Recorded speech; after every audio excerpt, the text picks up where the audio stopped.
اگرچہ آدمی زمین سے لے کر آسمان تک اس کے درمیان جو خلا ہے آدمی اپنے گناہوں سے بھر لے، گناہوں سے پر کر لے، پھر بھی اگر سچے دل کے ساتھ، عقیدت کے ساتھ، محبت کے ساتھ اور اپنے آپ کو مجرم سمجھتا ہوا اللہ کی بارگاہ کے اندر آ کے اگر اپنے گناہوں کا اقرار کرتا ہے، اپنی اس پیشانے کو اللہ کے سامنے آ کے سجدہ ریز کرتا ہے، تو محبوب نے فرمایا کہ اللہ اس کو گناہوں سے پاک اور صاف کر دیں گے۔ یا ایھا الذین آمنو، اے لوگو جو ایمان لے آئے ہو، یعنی دائرہ اسلام کے اندر تم داخل ہو گئے ہو،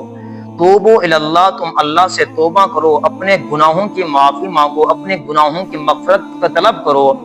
توبو الی اللہ توبۃ نصوحا، اور توبۃ نصوحا کرو۔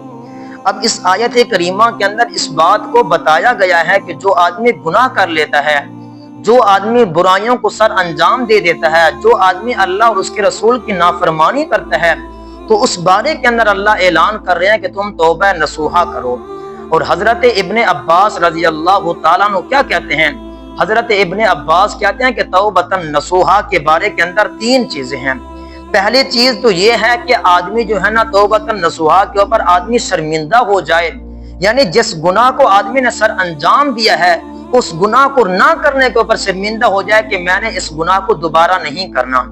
مثال کے طور پر ہم نے گالی گلوچ کیا ہے، ہم نے نماز کو ترک کیا ہے، والدین کی نافرمانی کی ہے، بڑوں کی گستاخی کی ہے، تلاوت کو چھوڑ دیا ہے، یہ ساری کی ساری چیزیں وہ ہیں جو گناہ کبیرہ کے اندر شامل ہیں۔ تو جب آدمی توبہ کرے تو اس بات کے اوپر نادم اور شرمندہ ہو جائے کہ اے اللہ میں نے اس کام کو دوبارہ سر انجام نہیں دینا۔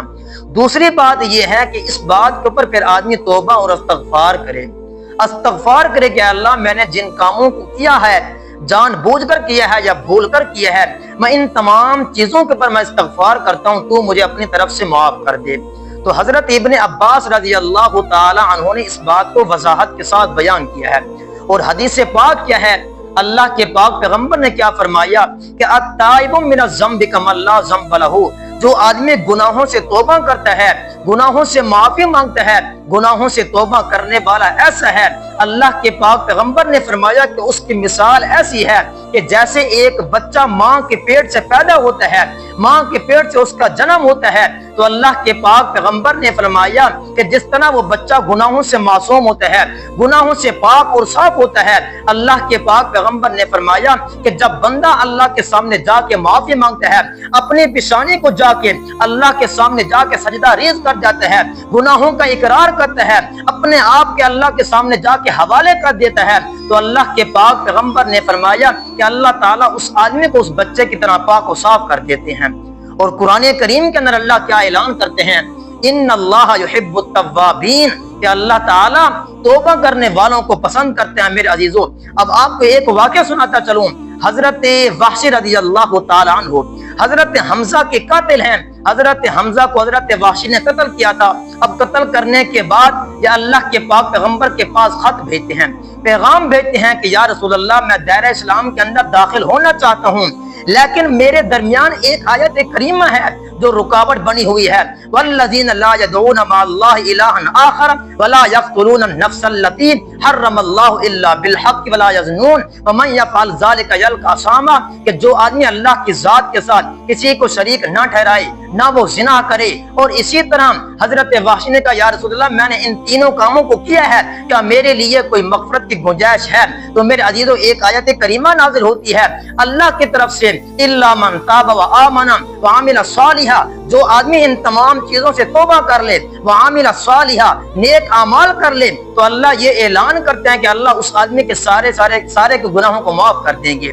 اب حضرت وحشی نے کیا کہا؟ یا رسول اللہ، اس آیت کے اندر عمل صالح کی قید ہے، توبہ تو ہم کر لیں گے، وعمل صالحا، لیکن عمل صالح بھی شرط ہیں۔ تو میرے عزیزو، حضرت وحشی نے کہا یا رسول اللہ، عمل صالح کی قید ہے، پتہ نہیں کہ میں عمل صالح کر سکوں گا یا نہیں کر سکوں گا۔ تو میرے عزیزو، اس کے بعد اللہ کی طرف سے ایک اور آیت کریمہ نازل ہوتی ہے، ان اللہ لا یغفر ان یشرک بہ ویغفر ما دون ذلک لمن یشاء، اللہ شرک کے علاوہ ہر گناہ کو معاف کر دیں گے، لیکن جو آدمی شرک کرتا ہے اللہ اس گناہ کو معاف نہیں کریں گے سوائے توبہ کے۔ تو میرے عزیزو، پھر اس کے بعد فرمایا کہ اس آیت کے اندر مشیت کی قید ہے، یعنی اللہ جسے چاہیں گے معاف کریں گے۔ ان اللہ لا یغفر ان یشرک ربہ ویغفر ما دون ذلک لمن یشاء۔ اس کے بعد اللہ کی طرف سے ایک آیت کریمہ نازل ہوئی کہ اے پیغمبر آپ میرے بندوں کو اعلان کر دیجئے قل یا عبادی الذین اسرفوا علی انفسہم لا تقنطوا من رحمت اللہ، کہہ دیجئے کہ اے میرے بندو لا تقنطوا من رحمت اللہ، مجھ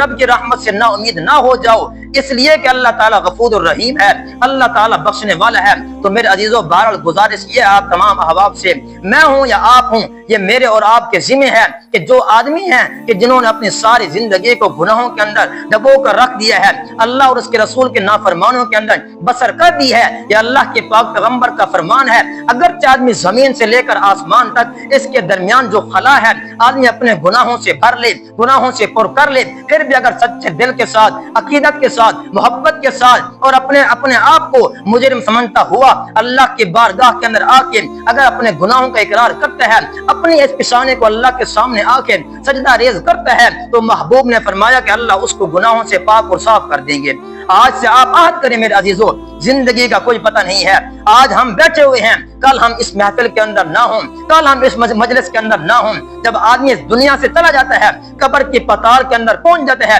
پھر ایک ایک نیکی کے لیے ترستا ہے، ایک ایک اجر کے لیے ترستا ہے، لیکن اس وقت انسان کے پاس سوائے پچھتاوے کے اور کچھ نہیں ہوتا۔ میرے عزیزوں توبہ کیا ہے؟ آدمی وضو کر لے، 2 رکعت نماز نفل صلاۃ توبہ پڑھ لے، اے اللہ میں نے جو گناہ کیے ہیں، میں نے جو لغزشیں کی ہیں، میں نے جو غلطیاں کی ہیں، وہ سارا کا سارا معاملہ میرے اور تیرے درمیان تھا، آج میں تیرے سامنے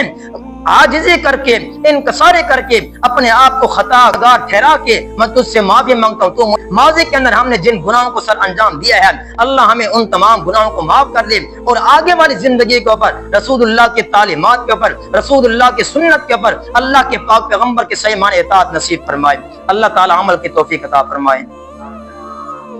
کیا حال ہے بھائی جان، ٹھیک ہو؟ طبیعت سے ٹھیک ہے؟